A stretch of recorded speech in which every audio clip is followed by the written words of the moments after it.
Bukod po dun sa 40% na buo na ngayon dahil po sa inyo, I understand na madadagdagan pa po ito dahil maging yung koleksyon sa Bureau of Customs at iba pa pong koleksyon ng national government ay kailangan maibahagi rin po sa LGU. Tama?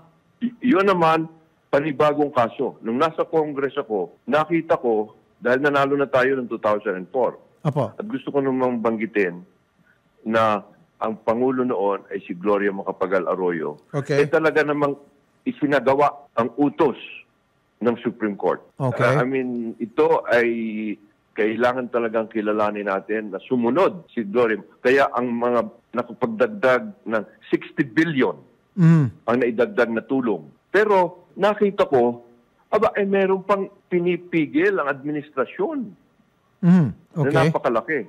Inihabla ko ulit. Primero, aking pinag-usapan namin niya to, pati sa Congress. Ayaw pa rin pumayag ng administrasyon. Bakit po? Bakit nagmamatigas sa administrasyon, sir? Anong reason? Administrasyon ito ni Noynoy Aquino na.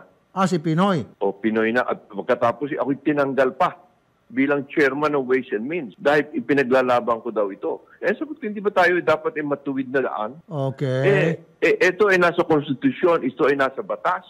Okay. Bakit hindi natin ibigay lahat?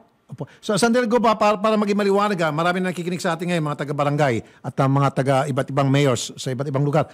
So, you mean to say, yung nakalagay po sa batas natin na 40% po dapat ang national total revenue collection na yan ay may scatter sa mga LGU, hindi na ibibigay yung bagkos, ang binibigay lang pala, pinaghati-hatian po ninyo lahat mga taga-LGU was only 15% kasi yung 25% hindi binigay. Tama? Mali? Ang ibinigay nila, hindi 40%. Binawasan ng 25% yung 40%. Kaya nga, so meaning 15% na lang. Pero ang basihan nung 25 yung 40 So, 25% ng 40 ang hindi binibigay. 25% ng 40 ang hindi binibigay. Parang 10%. Parang 30% lang ang binibigay. 30% lang ang binibigay. Okay. So, labag sa batas.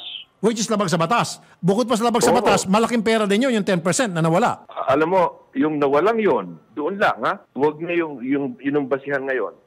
Kung yun, ito-total mo, pasimula sa 1992 hanggang ngayon. At yun ang sabi ng Supreme Court, kailangan bayaran. Ngayon, ang administrasyon, babayaran ito, sabi nila, sa 2022. Okay. Pero, yung nakaraan, dito sa isang bandang ito, ay hindi na babayaran. Pero doon ang pinaglalaban natin. So magkano po yung babayaran ngayon? 1.8 trillion. 1.8 trillion po ang utang po ng national government sa LGU na dapat bayaran.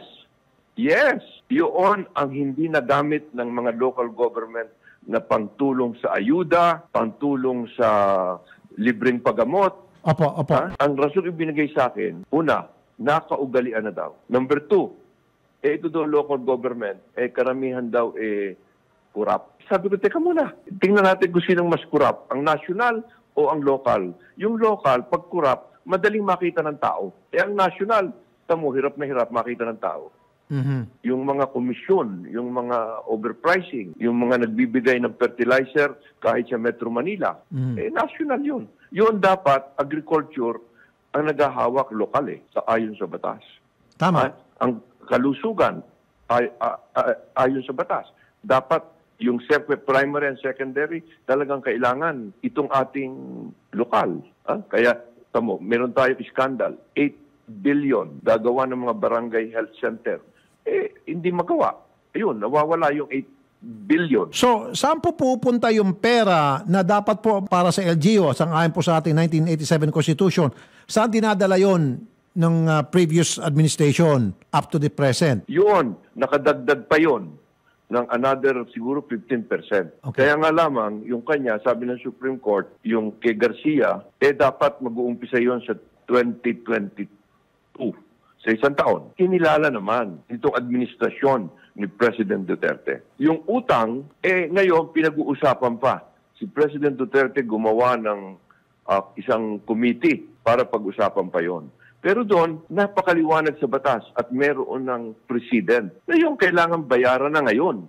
Pero kaparis din noon, ang mga local governments naman, nauunawaan ang kalalagayan ng pondo ng gobyerno. Hindi pwedeng kuning lahat na bigla kung ano lamang ang kailangan. halimbawa, nung panahon nga ni Gloria Macapagal Arroyo, kinilala niya na kailangan talagang ibalik